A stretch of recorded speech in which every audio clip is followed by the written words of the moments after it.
the room simulation with headphones simulating studio spaces. So there's a couple different companies that have these simulations. And basically what it is you're taking your headphones and you are listening with your headphones, but you're listening through this software so that it makes it sound like you're in this really well-treated acoustic studio. But you're not. But you're not. You're listening to the GWNL-Podcast. Guys with no lives talking about audio. And welcome to episode 9, GWNL-Podcast. We are back again. Once again, this week, we are talking about a new topic with our favorite two people. I'm going to let them introduce themselves. We have Bryant. That one. And Ben. There we go. It's a new way. It's a new life. It's a new world, whatever. So this week is episode 9. Last week was episode 8 where we talked about gear lust. This week is monitoring. Dun, dun, dun. Studio monitors versus headphones. The right answer is... There It depends. is no right answer. It depends. Yeah, exactly. Yeah, exactly. That's all the right, correct Ben, Bryant, let's hear what you have to say. Quick takes. Studio monitors before we start going through talking points. Like just studio monitors or studio monitors versus headphones? Yeah, that one. That one? Option B. You know, it really depends on what you're doing. Like in my space that I am in, I'm not in a acoustically treated space, and so for me, and also I have some like space constraints as well. So for me, using monitors just doesn't make sense for my monitoring. So I use headphones when I mix, and people will give me like crap for this, but I use closed back headphones when I mix.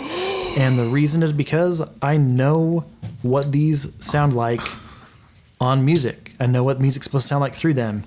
So it's a lot less about what you're using, and it's more about your familiarity with what you're using. So if you're using $100 headphones, that's great. Just listen to a bunch of music on it, get familiar with those headphones, and then you can mix on them.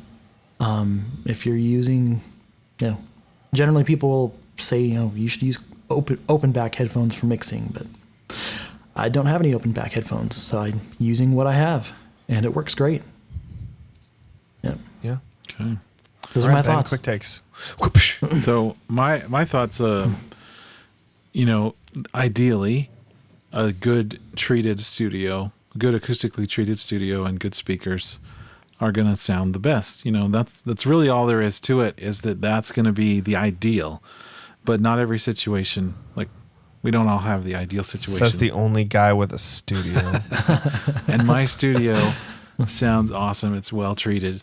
Sounds because I treated it. No, it sounds really good. And I was really pleasantly surprised at how good it turned out from what the design that I did. But it sounds really good and it translates really well. But you don't always have the situation to be able to hear it well. And the other part that goes with that totally agrees with what Bryant said is even if you're listening in a nice, well-treated studio space, you still need to listen to reference tracks so you hear what things sound like in that space, just like you need to do on your headphones. I've never done that, ever. Ever. I guess it's my turn. Yeah, quick Joe. takes. Okay, so live sound quick takes. I don't like any type of monitoring. I don't want to hear any feedback. I don't want to hear anything. We should just light the whole... No, I'm kidding. Okay. Honestly, as a FOH engineer, as a monitor engineer, I've seen it done both ways, where I've seen people with like actual monitors, like near field monitors, like GNL-X or Yamaha NH10s, I think is like the two common ones. And NS10s. NS10s, whatever. The white, it was a Yamaha sub kick at one point. Doesn't white matter. Speaker and the black white box. Yeah, whatever. Long story short, it's some stupid speaker, whatever. It doesn't matter. It makes sound, right? So yeah, studio monitors are FOH or in monitor land, and headphones in monitor land. Honestly, I would say quick takes. It really depends. And frankly, at FOH, I don't really like to use type of monitoring, I guess, for soloing. But I could be wrong. I might not know anything. There might be some engineers, live sound engineers out there that are like, you're an idiot. You should always use monitors to solo check. And I'm like, whatever. I mix and EQ from the mains because that's where I'm working from. And I have to work with the space that I'm given. And if I'm not thinking in that space, I'm not necessarily making the right decisions. So that's my quick take on studio monitors versus headphones. Let's start with the first topic of today. It's sound calibration, room simulation / room equalization. This is a nice hot topic right now. It's something that's gone in and out of popularity over the years, but right now, one of the most popular things is the room simulation with headphones simulating studio spaces. So there's a couple different companies that have these simulations, and basically what it is you're taking your headphones and you are listening with your headphones, but you're listening through this software so that it makes it sound like you're in this really well-treated acoustic studio. But you're not. But you're not. You're on headphones. And so that's really popular because there's a lot of people that are in the same situation as Bryant was talking about, where you don't have the luxury of a nice treated environment, or you need to be quiet because you have neighbors and such and you want to work late at night. And then you can listen like you're listening in a nice studio. And this has really come about. It's really popular right now because the technology can finally finally accurately reproduce these things. Yeah, exactly. Reasonably. It's all connected to like 3D audio and stuff like that. Like and which VR. Is cool. It's all the same. Super cool. VR, family of 3D technology. audio, Dolby Atmos. So Yeah. So that's one of those things. You have room simulation where you're basically simulating a space. But let's also go into sound calibration, which is something that I've used on my headphones. Basically, I think in this instance, we're talking like equalization in this case. So I've used software where it says, oh, you're using the Audio-Technica M50X. We have a reference profile for that, which means they've taken what do they call? I'm trying to remember the name of the microphone. You know what it is? It's the circumaural microphone, right? Isn't it? Or whatever. It's like, I know that noise you mean the binaural? The binaural. Yeah. The one that looks like a human head. Like a binaural head. Yeah. Exactly. And so they'll do the headphones and they'll use a binaural microphone. There's a few people that have made them, and they'll create a frequency profile either based off of that or some other type of RTA microphone array with headphones. To kind of create an frequency profile. And then from that, they're going to basically apply a linear phase or some type of phase relationship equalization to your headphones to make them flat, make them a more flatter response across the whole frequency spectrum. I've used that to middling results. And it might just be because I'm not a good enough mix engineer. Because I'll be honest. That's my biggest weakness is my mix engineering skills. I'm a lot more of a technical wizard when it comes to troubleshooting. And I thought your problems. biggest weakness was your humility, Joe. What's humility? He's the most humble person that he knows. Yeah, what are you talking about? So, so it applies an EQ filter. And what's interesting, side note, I want to make this point. Your left and right may not always be the same pattern. And that was something that I didn't really think about, but like, oh wow, that blew my mind. Like, oh, anyways, that's just kind of something to consider. And so, okay, so the point is to make it flat, right? So that your frequency response, and then you can go on different headphones and you can hear the same flat response that you would hear in like I used like my 7506s, my M50Xs, and I kind of wanted to hear the flat response because they had profiles for those between the two different brands and models. And you can do that with a whole series of headphones. It's really cool. Yeah. Whereas the alternative is what Bryant was talking about, where he gets to know those headphones so well that even though it's not necessarily a flat response, he's familiar with how music sounds through those headphones. Mm-hmm. So because I'm used to that, it doesn't necessarily, like, it definitely still affects my mix decisions a little bit, but it affects it less because I know, these headphones aren't very flat, or like they're, I just learn how they sound across the frequency spectrum. Like, this one, doesn't sound like there's enough bass, so I need to make sure I don't, turn the bass clear up. Otherwise, when it's played on other systems, you'll just hear bass. Yeah.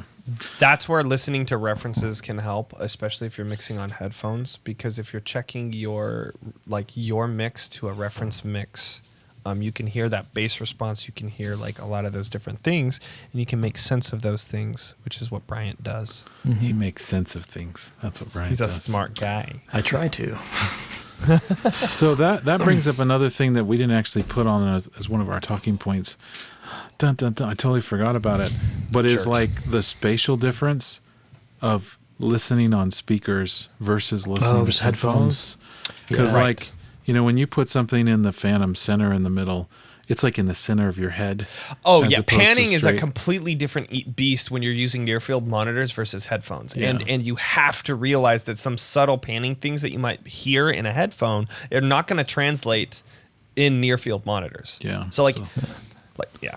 That's a big point we didn't realize. Yeah. Awkward. And a lot of people that can definitely affect your panning decisions. For me, I like to pan things out super wide. So for me, LCR boy.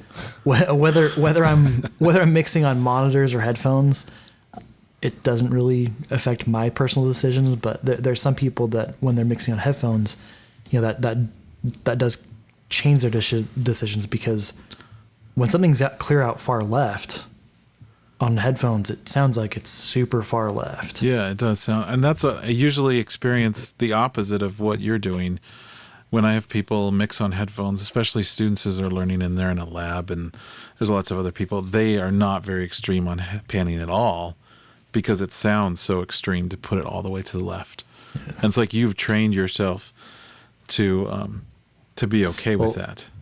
Well, I've been doing that kind of from the get-go, because the music that I listened to, I really analyzed it, and I was like, oh, this mix engineer, when he mixes these drums, the overheads are just super wide, and then the toms, the rack tom is like clear far left, whereas the floor tom is all the way to the right. So I just liked how that sounded, and I just did that. And that was before I was into a different mix engineer that's very popular now. Okay, so I want to bring up so part of this whole thing with what's up? I'm gonna say, can we get the third part of the room EQ one? Is that what the room EQ? So the room EQ is the same thing as the sound calibration, but instead of for headphones, it's for your room, your space.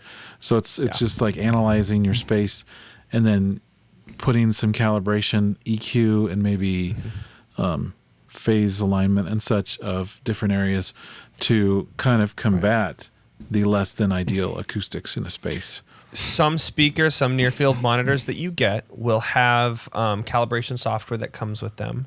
Others you can use. There's also free software that you can use. I will say this, it's a Room Equalization Wizard, or REW, that you can use, and you can use that to calculate THD, or total harmonic distortion, of just line to line for things, as well as using RTA mics to calculate your room's actual sound within that space and to figure those things out. And then you can combine that with things like room mode calculators and other things to kind of find treble spots in that specific space. Things that would be fixed with acoustic treatment. Precisely, to deal with like early reflections, as well as, any kind of bass buildup in corners, edges, and other things. So this is the one that's been around the longest. I mean, even back in like all analog days, a lot of people would just have like some graphic EQ on the output of their, like right before their I still do that too. Like, I still use it in live, just digitally. Yeah, exactly. And that's what, you EQ the room in the same way in a live setting. They analyze it. And then you have room analysis tools that will do that for you for live sound or for the studio. But they have, like Joe said, there's lots that are, the speakers are built in, like have the calibration built in. But anyways, all of these are trying to make your listening environment, like make you be able to... neutral. Yeah, enable you to hear it as flat and neutral as possible to make good mix decisions, because if your room is too bassy, you're going to turn down the bass. Yeah, you're going to turn down the bass. And you're mixing. So, there are natural tendencies that you're going to do to compensate for what you're hearing. As long as you're hearing in a reasonable reference space, you can make you can make consistent decisions and you can make effective decisions. That's the reason why they talk about flatness and like neutral rooms and having a reasonable acoustic space to mix in. Well, and something that I will say about having like a flat room is that there's a lot of like high-end mix engineers that their rooms aren't necessarily flat, but they don't want it to be like the quote-unquote perfect room, Right. because they feel like mixing in that is not very inspiring, and it makes their mix decisions, they end up making sterile mixes in those rooms. And so, their rooms will sound good, like they're really really good sounding rooms. It's not necessarily flat, and a lot of mix engineers want like a musical sounding room. I was going to say, like, a lot of this too, I guess the subtext of what we're kind of getting into here is you can effectively mix on monitors as well as headphones. Given the choice, I think any engineer that's going to be mixing will probably choose near field monitors or like a midfield monitor or like a good acoustic room setup. But again, Bryant even says he handles clients where he's mixing with headphones and he's doing just fine. So the subtext to this is there are tools that you can use to benefit whatever situation you are currently in. If you can't afford the acoustic tile or whatever, and you have some near field monitors, you can use, Room Equalization Wizard, RU is really, it's a free bit of software, and you can use that as like a starting point to kind of analyze and figure those things out. And so there are a lot of options that are available to you to kind of manage those things and get a reasonable sounding room or headphones. There's always the ideal situation, but most of us don't have that ideal. Most of us don't have that ideal situation, and so it's you don't have to have the ideal situation in order to do your work or to be inspired. The most important thing is that you just do your work. Don't let your current situation. Don't let your dreams be dreams. Yeah, don't let your dreams be dreams. Yeah, don't let your dreams be dreams. I can say that too. Okay, let's open back go ahead and versus move on. Yeah, we should move on to open back versus closed back. Yeah, open back. So Bryant alluded to this a little bit. So the common thing is that closed back microphones is where it's sealed on the opposite side of the speaker, and the other side, the front of the speaker, is going straight into your ear, right? And so the benefit of these is that there's less bleed when you're recording with it, because it's not going to send the click track or whatever tracks you're listening to out into the environment you're recording in, into the microphone. The negative is that it's a much more like closed sounding. Yeah, and it's like kind of forcing all the air into your ears instead of. And if you think about the way the speaker's moving, it's like got all this air to push on one side, but then not all this air on the other side to push, and so it's just not as open sounding, I guess. And I will agree with that. I've used some like open backs and they sound really great. Anyways, go on, Brian. With closed backs, you end up getting a colored sound, whereas open backs you can get a more natural sound across the frequency spectrum. But if you're tracking really if you're tracking anything, you should be using closed back headphones because of that rejection that that kind of like isolation that you get from the closed back. Whereas if you're using open back headphones, that's not gonna keep them in your ears, and that that can bleed through through the microphone. So in a tracking situation, closed back is the better option. But there are plenty of open back headphones that work great in recording and tracking too. And there's some classic ones that are used. There's one pair of headphones that has really low impedance that was used for years as a tracking headphone because of the low impedance, and it also happened to be open back too. So it's not like it's absolutely horrible to have the open back. But it's just you not can have bleed. As closed off, like not as you're going to have more bleed. That's all.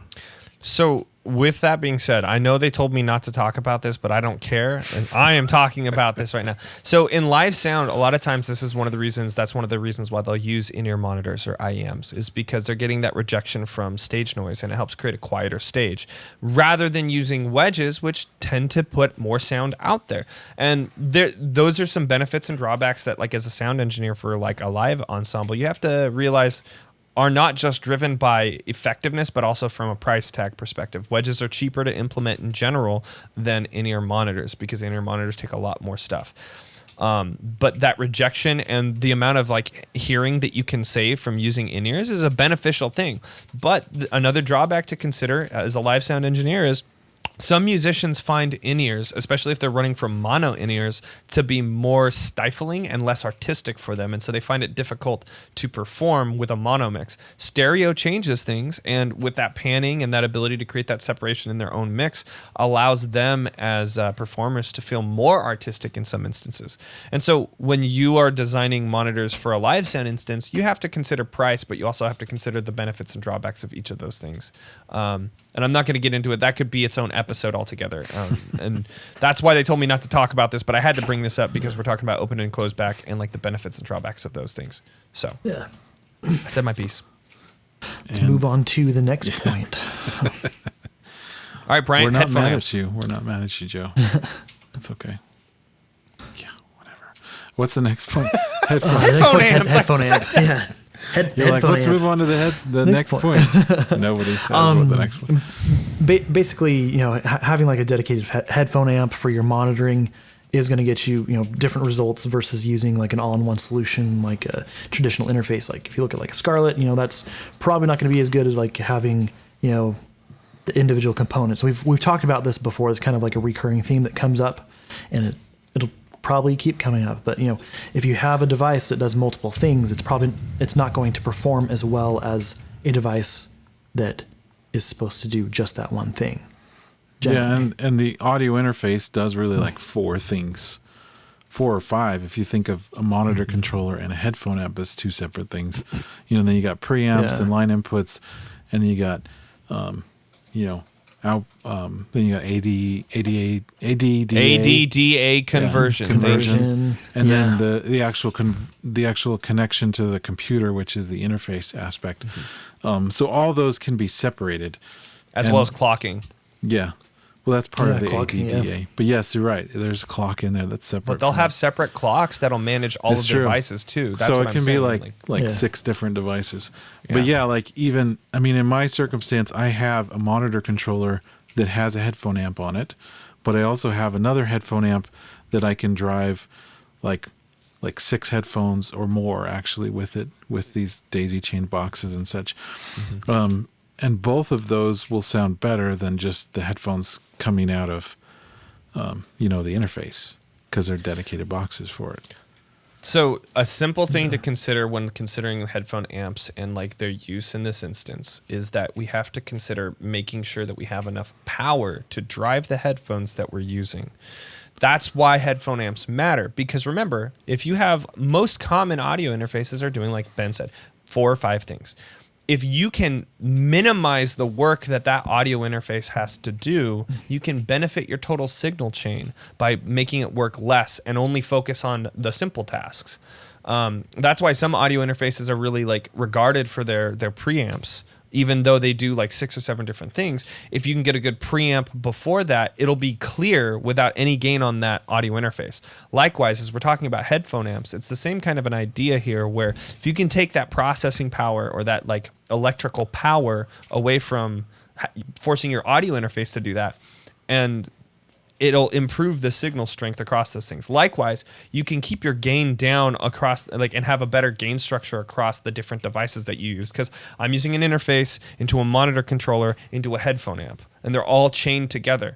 And I have set points on each of those devices where I'm getting a really good unity gain signal from one to the next to my headphone amp into my headphones. And I have enough amplification to drive my headphones and roughly pretty much any headphone that I would need to. With that being said, I want to bring up, and this is kind of an exception, Blue makes a headphone that actually is a driven headphone. It's got power. I can't remember the name of it, but there's a Blue headphone that has an amplifier in it. So it's designed to kind of manage those like low impedance, like the impedance differences between headphones and amplifiers. And you can have that issue if you get certain different types of headphones. You can actually hear it just plugging it into your cell phone and listening to music. The difference in how much power you need to drive those headphones. Yeah, and that's a good experience I had with somebody. They had this consumer level nice headphones, and then I had these headphones, studio headphones, and we plugged in the same headphones, and his headphones were a lot louder from like plugging into like an iPod. But it's because they use that energy from the headphone amp to make the speaker loud, to make the speakers on the headphones louder. Whereas the studio headphones were using that energy to not make the speakers as loud, but make them more clear. Yes. So you'll find most audio equipment, the better it gets, the less efficient it gets. Yeah, it's so funny. So it's pretty true. interesting. Yeah. So it like takes more energy and more heat dissipation to drive these headphones and make them sound really good, rather than taking less energy to make them sound louder. Again, we're thinking of two different goals here, two end results that are different. It may seem more inefficient as far as loudness is concerned, but like you're saying, that clarity comes from a full range of the frequencies. So it can more accurately reproduce all frequencies from like 20 hertz to 20 kHz. That's the point. It's not inefficient. It's just not inefficient at loudness. Yeah, it's inefficient which is what at people want. Energy. But I'd rather use that energy to make it sound really good than use less energy to make it sound lackluster but loud. Yeah. So, and preamps are the same thing. Like the nicer preamps use way more energy than the lower quality preamps. Higher quality ones. Yeah. Yep. So. Next point on here is near field versus midfield. Yes. I don't know anything about this. This is you too. Yeah. So this is you, Ben. I guess it's just me. There's actually far field as well. So I work with those. They're called mains. Yeah, exactly. Your far fields are 100 feet away. It's kind of hard to get 100 feet away from your far fields in the studio.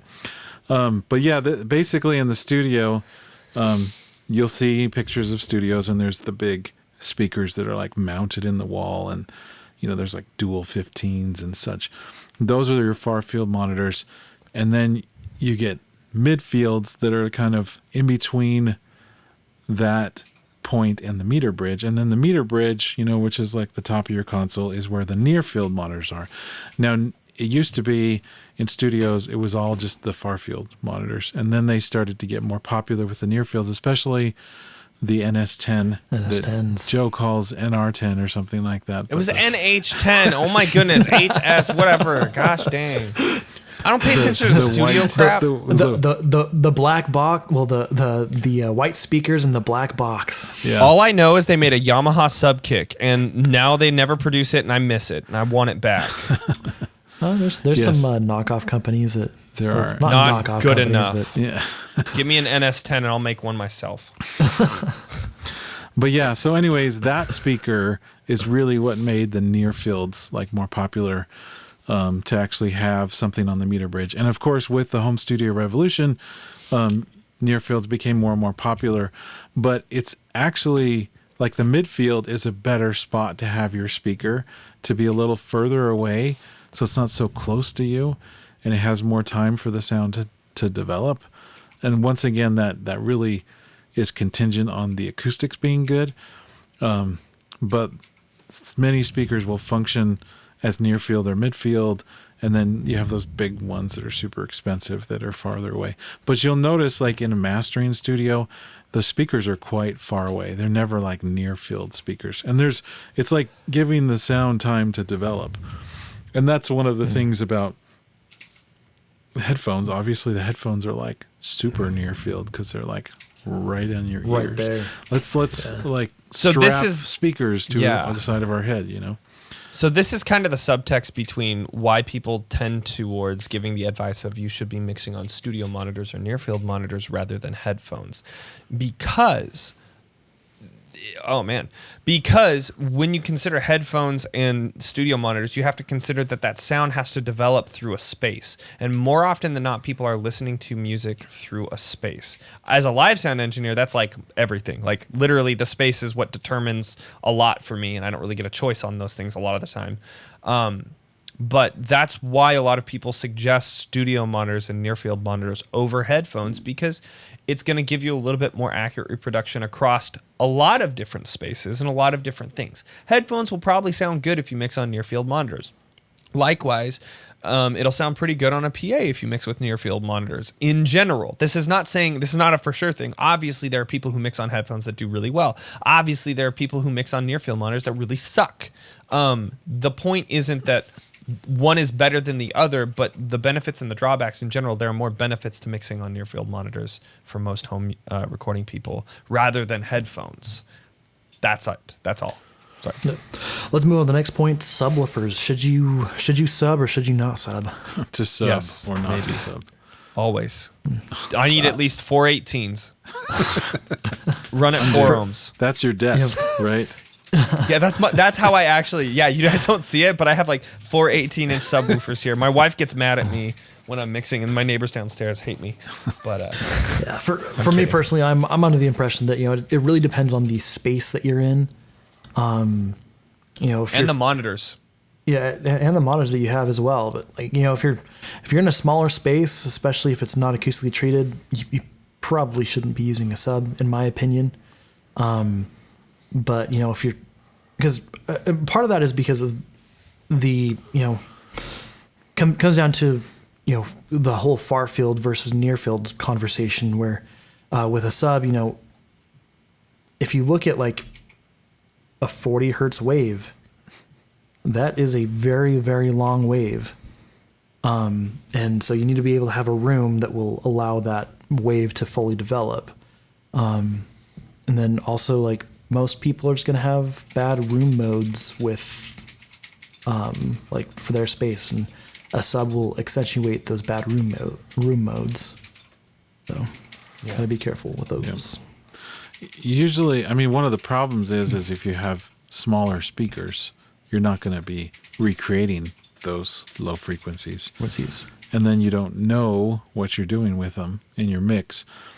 And so we'll going back to the NS10s. There's a famous story about a show on TV, and the guy who mixed it was on NS10s, and the broadcast mix was going out, and people were complaining to the TV stations that they were hearing this rumbling, and the guy mixing it on NS10s didn't hear the rumbling because he didn't have a subwoofer. But these people had their home stereo systems with subwoofers, and they were hearing this rumbling, and the guy just hadn't rolled it out. And it was actually the sound of the cameras rolling around on stage to get to different spots. So there is some benefits to it, and part of it is if you actually get an 8-inch speaker or larger, you're going to actually hear a lot of those low frequencies really well. If you're 6-inch or smaller, that's where it's more debatable of I should really get a sub. Mm-hmm. But it does depend on your environment too.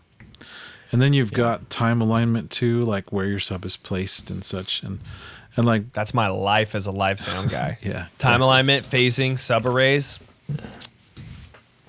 That's it. I'm not going to go into more than that. Should we move on to acoustic treatment? Yeah. So we called it acoustic treatment and not soundproofing because soundproofing is a portion of acoustic treatment. Acoustic treatment is about treating the room so that it sounds acceptable or soundproofing and acoustic treatment are completely different. I'm just going to come in and say that. Soundproofing is, making sure sound doesn't come in or come out of the space that you're in. Acoustic treatment is all about the space that you are in. How good does it sound in that space that you're currently in? And people will use soundproofing all the time in place of acoustic treatment. Please stop. It's difficult. It seems like it's an esoteric field because it's very mathematic, and there's a lot of like science that's behind acoustics, and acousticians are like dark magic wielding wizards. And it's not. It's just very mathematical, and there's a lot of like important things. But there are some very good like simple ways of doing acoustic treatment. Long story short, at least as far as I'm concerned, is there's some good videos to check it out on. Maybe Ben should talk about this one. I'm going to shut up. So it's true. There's basically two different things, like they were saying, like you guys were saying. There's isolation, which is what you were calling soundproofing, right? Where you're keeping the sound in your room from getting out of your room to the outside world, and vice versa. You want to keep the outside world from getting in. And then there's like controlling the environment, which is like acoustic treatment that we're saying, where you're trying to control the environment of the sound bouncing around in the room. And that's for either making it a good room to record in, like for a tracking room, or for a good room to mix in or listen back in a control room. And that's really the point we're talking about today. There's, all these things that it's basically sound bouncing around back and forth between parallel surfaces that are building up on each other, and low frequencies and high frequencies, and causing all kinds of problems. And so you want to mitigate those problems by absorbing them or diffusing them in safe directions. Yep. Or getting them to not be parallel and things like that. Because those things are going to factor into what you're hearing from your speakers. And if you can get those things out of the way, then you're really just hearing what's coming out of your speakers. And then you're not hearing what your room is doing to your speakers. You're just hearing your speakers. And that's kind of the goal of good acoustic treatment. How was that? Yeah. That's straight to the point. It was okay. Back on the studio monitors versus headphones topic, as far as acoustic treatment goes, if you don't have the money to do a decent acoustic treatment, that's kind of why I'm mixing on headphones. I don't have the ability to put acoustic treatment up in this space because I don't own this space, and so I'm also limited by my environment, and so because of that, I choose to mix on headphones because it eliminates the room, and right. It's just my situation that I'm in right now. So I'm making the best of it, and it's not a bad thing. There's tons of people that mix on headphones. And that's why we go back to the room simulation that's really popular right now, is so people can mix in their less than ideal environments with headphones and be like they're virtually in a really nice acoustically treated control room somewhere. It's a good benefit of like what, the benefits and drawbacks. So let's talk about this mixing versus recording, because we just talked about acoustic treatment. So that's like that. I mean, we really kind of covered it with the open back versus closed back. So your headphones are going to serve two main purposes. Either you're going to use them for tracking and recording, or you're going to use them for mixing. We've really been focusing all on mixing, but obviously there's the tracking and recording concept of why you're going to use headphones. And the main thing is to hear things nice and loud, hear it clear, and not have it bleed into your microphone. But even back with the open back versus closed back for your tracking, I use closed back headphones, but sometimes I have to turn them up kind of loud so I can hear the click. And that still can bleed through. And so I've found that if I'm recording something that's a little bit more intimate, that I'll need to use earbuds and then put closed back headphones on top of them just to keep the sound from the earbuds from bleeding out. And that'll help me get like a nice isolated sound without getting click bleed. So just a little fun tip. And click bleed is it kills. Click bleed. Click bleed. Click bleed kills is bad people. bleed. It's bad bleed. Thanks for tuning in. This has been GWNL-Podcast. I'm Joe. I'm Bryant. And I'm Ben. Mix good. Mix good. He didn't even say it. Worst podcast ever. There we freaking go. All right. See you guys next week.